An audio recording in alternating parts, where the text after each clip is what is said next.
Hello, friends.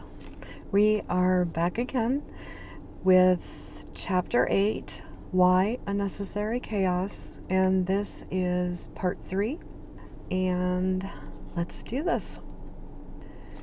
These tools are fear, guilt, and shame, fear being the most prevalent of them all. It is utterly astounding what fear can do to the human brain and the reactions and repercussions that follow. Have you ever seen a parent use fear to correct behavior? Most of us have probably experienced this personally or have seen it happen to others while growing up. Those threatening phrases that parents will use to get their child to respond in the way they want them to. Such as, wait until I tell your dad or your mom. God, Santa Claus, or whomever you choose to use is watching you. You better not do this or that.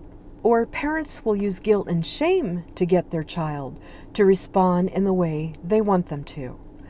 With such phrases as, you should always share with your sister or brother. Don't be so selfish. Why do you always say that, do that, or act that way when you know it bothers me? When we're parents trying to raise our children, we usually just do what we have been taught to do by our own parents, or what we believe is the right thing to do at that time. We learn as we go. If you have several children, then by the time you're raising your last child, hopefully you've learned a few lessons along the way and you do things differently with them than what you did with your first child.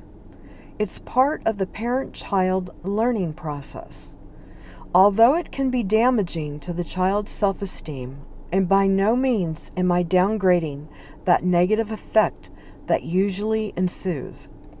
It is, however, more than likely not a deliberate act on the parent's part. At least, I would hope not. But what we're talking about in this chapter is not about parenting. It's about the society we live in. When individuals with power deliberately use tools of influence such as fear, guilt, and shame to get the masses to respond in the way that they want them to, then that's control on a whole new level. Control that causes generations of repeated cycles, like loops of mechanical behavior that are impossible to get out of if you are not consciously aware of it. That's where media comes in. Media of all sorts. News, television, social media, radio, speeches from authoritarian figures, word of mouth. All of these outlets are used as tools of influence. What better way to cause fear in the masses than by using contradictory stories or stories that are constantly changing direction, or newfound information that validates prior stories that were previously dismissed? This causes confusion. And when a human being is in a consistent state of confusion, they will most certainly gravitate into a state of fear. When a human being is in a state of fear, they can easily and almost effortlessly be controlled. We refer to this method of control in psychology as gaslighting. And when you can keep the masses in a state of deliberate control, you have the ability to alter the mind of individuals any way you choose to, unbeknown to them. This is where the necessary chaos comes in. Have you begun to notice that societal structures, patriarchy, monarchy, religious, political, that have been upheld for centuries are beginning to crumble? Have you noticed that people are beginning to question belief systems that have been passed down generation after generation? Have you noticed that as these structures and belief systems begin crumbling, that there has been desperate attempts to create fear and division amongst the masses? Have you noticed any of this? Has it made you begin to think more independently, more consciously? Have you begun to question your own belief systems and recognize if some of them are outdated and don't apply anymore to your life? Have you begun looking all around you with more awareness and more curiosity? Have you begun to feel differently about certain things in your life, certain people in your circle, certain situations that you've grown accustomed to? Certain choices that you've settled for, certain lies that you've even told yourself? Have you began to feel a certain unsettling within your soul? Have you begun waking up and taking the blinders off? If you haven't experienced any of this yet, don't fret. You will. This is what a necessary chaos does in your life and in the lives of many. In fact, this is what a necessary chaos does in the lives of people on a global scale. When you begin to become consciously aware of yourself, that awareness overflows into all areas of your life. When that occurs, it creates a positive ripple effect that takes place that can cross through time, space, and dimensions. Remember, everything is multifaceted and everything is connected.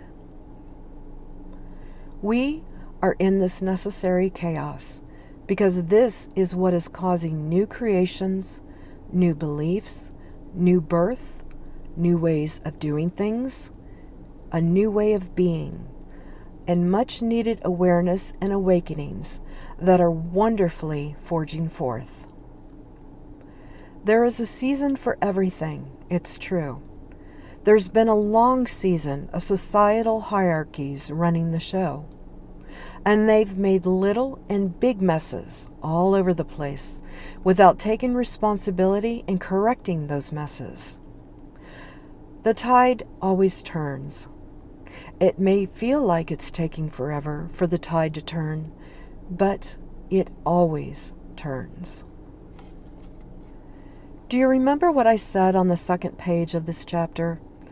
All souls that have agreed to incarnate and stay during this moment of perceived time have come here fully aware of what this journey will entail, and have come fully equipped with what they need to endure and overcome every obstacle to the fullness of their own destined path.